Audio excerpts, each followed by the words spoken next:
Introduction to Python. Hello everyone, this is Ben Finkel and it's time to kick off a new series looking at the Python programming language. Now Python has become very popular in recent years, but it actually has a long history. It was developed originally back in 1989, and in 2008 Python 3.0, the third major revision, was released. It's in use in almost all platforms that you can imagine, and it's very easy and very fast, and it's incredibly readable. It's a real handy programming language to know. It's very practical as well. It's in use in a lot of production environments. So if you're new to programming, or if you want to update your skill set, get your resume busted up there, Python is a great technology to pick. Let's get started. Alright, so at a very high level, what is Python? Well, generally speaking, Python is a free open source object-oriented programming language. Now, that doesn't tell us very much. There's a lot of object-oriented programming languages out there. There's a lot of free open source languages available to us. What are some of the features that set Python apart? Well, for starters, Python is platform independent. You'll see that you can compile and run Python on any platform imaginable: Linux, Macintosh, Windows, Android, iOS, you name it. If it can execute a program, it can probably run Python. And because it's open source, you can always build a new compiler for any new environment that might come up. So it's incredibly flexible that way. Python is also very powerful, and this is something that's lost a lot of the time, but Python can be used to underpin a lot of really fast, efficient, powerful programs, and that includes things like graphical applications for video games or 3D modeling, or database interfaces where you need a lot of power and a lot of efficiency. And Python is fast, not just to execute and run like we talked about, but also to develop, to work with, and maintain. It's an incredibly quick and easy to use language that can almost be deceitful in how simplistic it is, because it is very powerful. And of course, like we said, it's open source. That means you've got the whole thing available to you as a developer. You can redistribute it free of charge under an OSI license that the Python Software Foundation maintains. So another question you might have is, what is Python used for? And the short answer is nearly anything. It's real popular in web application development. In fact, it ships with a built-in HTTP server library that you can get up and running with a single command. It's super quick to get a quick development HTTP server up and running that you can use for web application development. And of course, once you integrate all the various third-party libraries that Python has available to it, you can turn that development server into a full-fledged production web server, and you can serve up an entire production web application right out of Python. It's also, like I mentioned earlier, popular in things like game development and database interfaces. The kind of things where you need a powerful, efficient, flexible programming language available to you. So 3D modeling, 3D graphics, large data sets and database interfaces, those kind of things Python is great at, and it's very popular to use for those things. More recently, it's becoming popular in scientific and statistical analysis as well. You're seeing this a lot in universities and educational centers. It interfaces with packages like SAS and R so that you can perform complex math functions against your data sets that you've pulled down, and you can get out your cool analyses that you need when you're doing this kind of high-end mathematical analysis. So finally, who's using Python? Well, Python has become very popular in the academic and education arena. Universities are using it. In fact, I believe it's now the #1 learning language at universities and colleges around the globe. And that, combined with its use in scientific and statistical analysis, which always goes on at a lot of research universities, makes it a big deal in those kind of environments. But it's also being used in professional enterprise development. It's not only a theoretical language, it's very practical, it's very useful in all sorts of enterprise development like we've talked about. And then it's a real popular language for hobbyist and enthusiast programmers. Because it's so easy and fast to use, you find that it's a great language to sit down and crank out some real quick code, some real quick programs when you want to or when you need to. In fact, it's that I want to stress because it's a great language to learn programming on. In fact, as we go through this series, you're going to see that we spend a lot of time talking about the theory of programming, not just practical programming with Python. You want to learn how to program? Python is absolutely a great way to get into that. So let's start off that learning discussion with taking a quick look at a sort of philosophical question about what type of programming language Python actually is. And specifically, is Python a programming language or is it a scripting language? Now you can Google this question, you'll get a ton of results. The thing to know coming into it is that there is no right answer. There's no right answer for any language. They all fall somewhere on a wide gray spectrum of different definitions, and Python's no different. But I do believe that there is some generally accepted standards among the programming community that we can at least use to help us understand where Python fits into the broader context, into the ecosystem of programming languages that are available today. So let's define a couple of endpoints for this discussion, a programming language versus a scripting language. So programming languages are things like C and C++, and they're generally kind of considered traditional language, although I put that in quotes because that's not necessarily true. But it may be what you are familiar with or where you understand a programming language to be. And for the purposes of this discussion, the key feature of a programming language is that they are compiled ahead of time when you develop them, and it's that finalized compiled code that's delivered to the client's PC or the client's computing environment to be executed. Now here's what we mean by that. Imagine briefly the steps involved in baking a cake. Now baking may not seem to have much to do with programming, but actually I think they're pretty similar operations, and you'll find that there's a good analogy to be made here. To begin with, when you're baking, you start off with your raw ingredients, eggs, butter, etc. And those can be thought of as your programming language, also known as a high-level language. Now the thing about these raw ingredients is you can't consume them. And just like you can't consume raw eggs, your computer cannot consume raw high-level languages. Your computer doesn't understand C or C++ or any of the code that you write in. It has to be compiled before it can be consumed by your computer. So the first thing that happens is you mix up all these ingredients together and you create a batter. And that step can be thought of as linking. Now, once you've linked all your things together, you've got your batter, then you actually need to put that batter into the oven and create a cake. And this is called your compilation.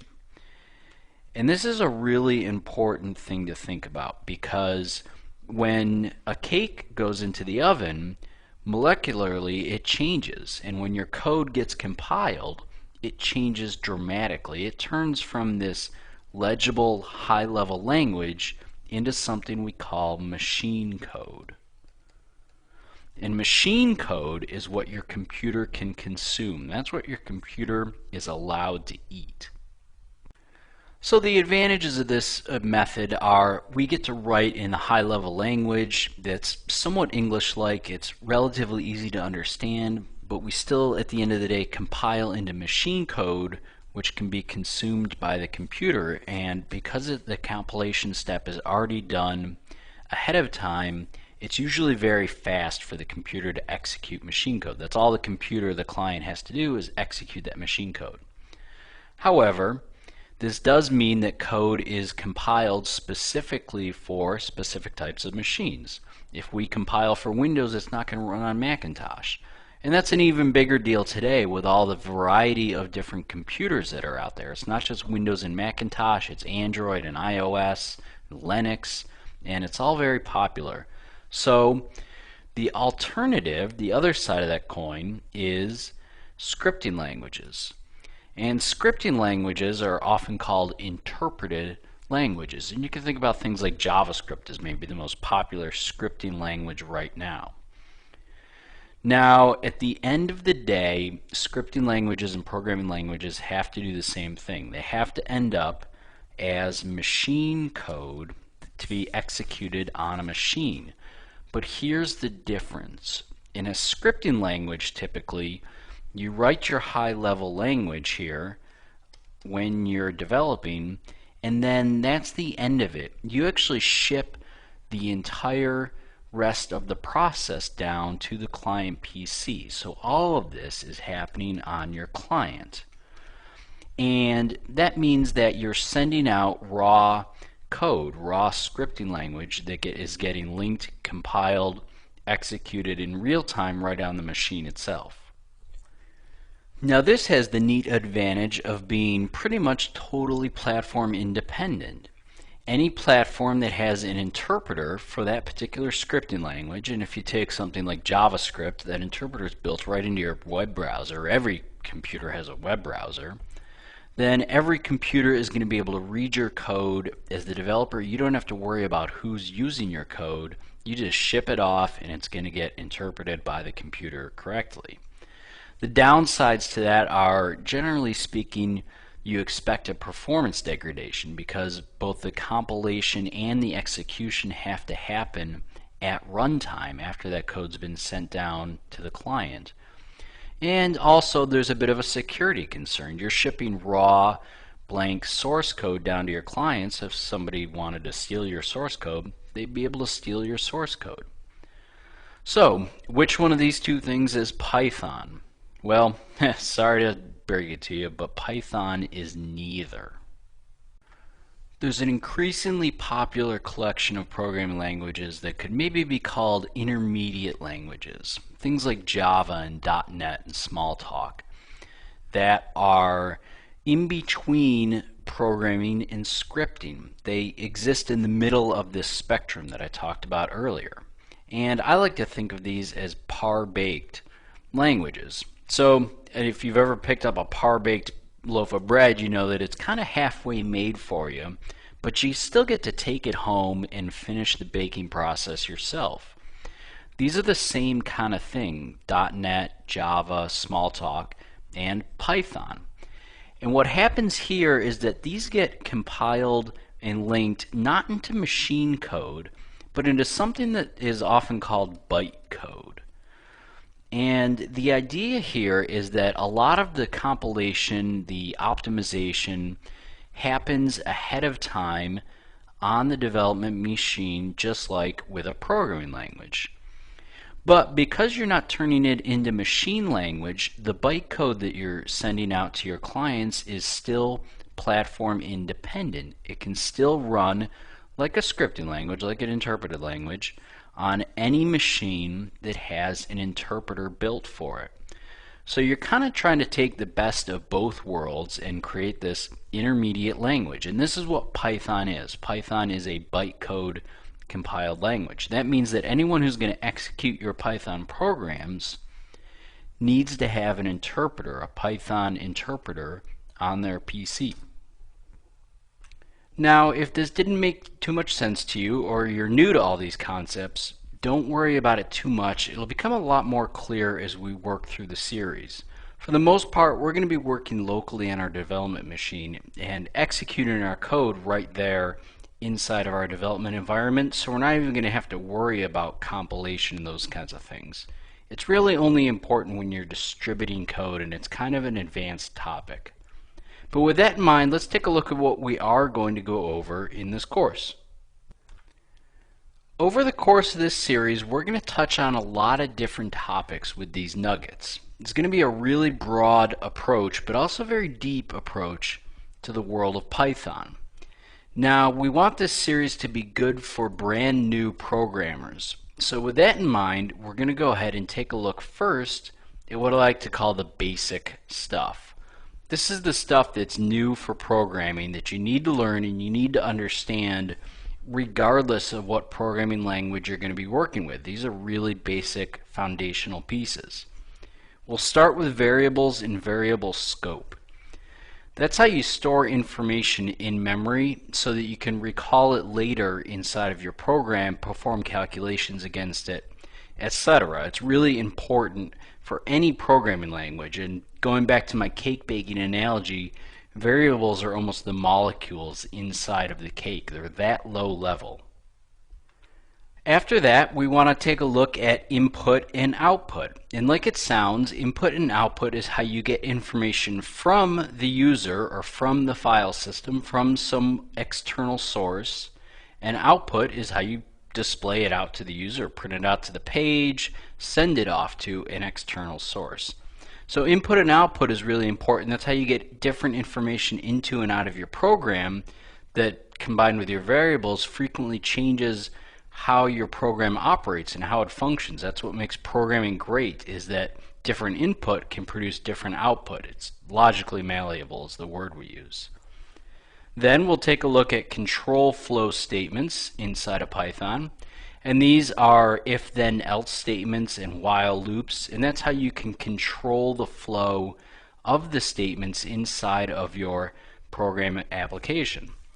We'll take a look at functions and how you define and use those inside of Python. Functions are another really important concept for programming. Functions allow you to group statements together in chunks of reusable code so that you can define a really complex operation once and then reuse it throughout your program multiple times.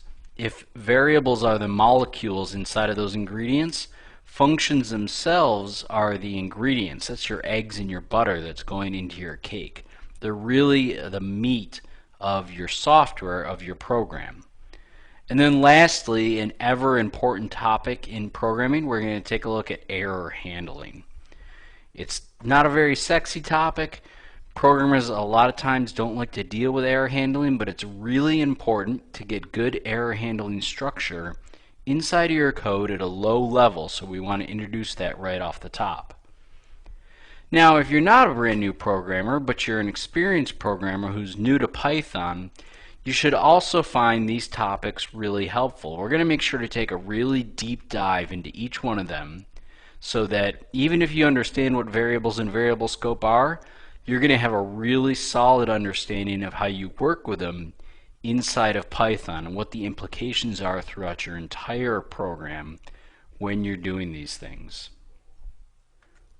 Once we've completed the basic stuff, we're going to move on to the advanced topics. And the advanced topics are going to cover a lot of different things. We want to start with object-oriented concepts. Take a look at how we can produce object-oriented code, which Python is an object-oriented language, and we're going to take a look at some of the basic object-oriented structures that you can get inside of a program. That's classes, inheritance, a few other things. Then we'll spend some time looking at how you can use Python to create user interfaces. That's always an important part of any application. No one wants just a plain old text screen that they key into. People want buttons, they want scroll bars, they want user interface elements. Well, we'll take a look at how to create those with Python. We've got a nugget on HTTP serving. That's creating a file server, an HTTP file server inside of Python. It's really easy to do, and you have a lot of flexibility when you do that. We'll also take a look at how to perform unit testing against your Python programs. This is another really important concept along with error handling. No one likes to do it, but you gotta test your code, especially today. It's so important to make sure that you've tested your code before you hand it off to any other member of your team. This course will also be good for anyone who needs a refresher on any of the topics contained within the nuggets. The nuggets are freestanding units, so you don't have to watch them like you're binge watching a series on Netflix. You can simply pick and choose the topics that you want to learn about and watch only that nugget. Now, the concepts do build over the course of the series, so you need to be familiar with the things that are introduced in the previous nuggets, but you don't have to have seen those nuggets in order to get the most out of any one particular nugget. Lastly, let's talk quickly about the tools that we're going to use in this series, and it's really going to be very simple. We're going to use Python 3.4.1. That's the latest version of Python that's out as of the recording of this video. And we're going to use a text editor. I'm going to use Sublime, but you can use any text editor of your choice. Sublime, Notepad, VI, Emacs. There's also a lot of great Python specific IDEs out there that you can use to edit your text. That's the thing to remember. We're writing code is that it's at the beginning it's just straight text, so you don't need anything fancy to do this. Okay, that concludes our introduction to Python. Just a quick review of what we talked about. We looked at what Python is. It's an open source, platform independent programming language that's in use in just about every industry and field we can imagine. It's also available on just about every platform that we can imagine. It's incredibly terse and incredibly readable, and it's a really good programming language to add to your own personal skill set. We also talked about how you compile Python code, how it compiles in a par-baked manner to bytecode, which is then finally compiled on the client operating system or on the client machine by some sort of interpreter. So it's not quite a full-fledged, fully compiled programming language, but it's not quite a scripting language either. It exists really in the middle of that big wide spectrum of possibilities. And then lastly, we finished up by taking a look at some of the basic and advanced topics that we're going to cover over the course of this series. That was by no means a complete, exhaustive list, but it hit the highlights. This is going to be a fun series. I'm really looking forward to it, and I hope you are too. I hope this has been informative for you, and I'd like to thank you for viewing.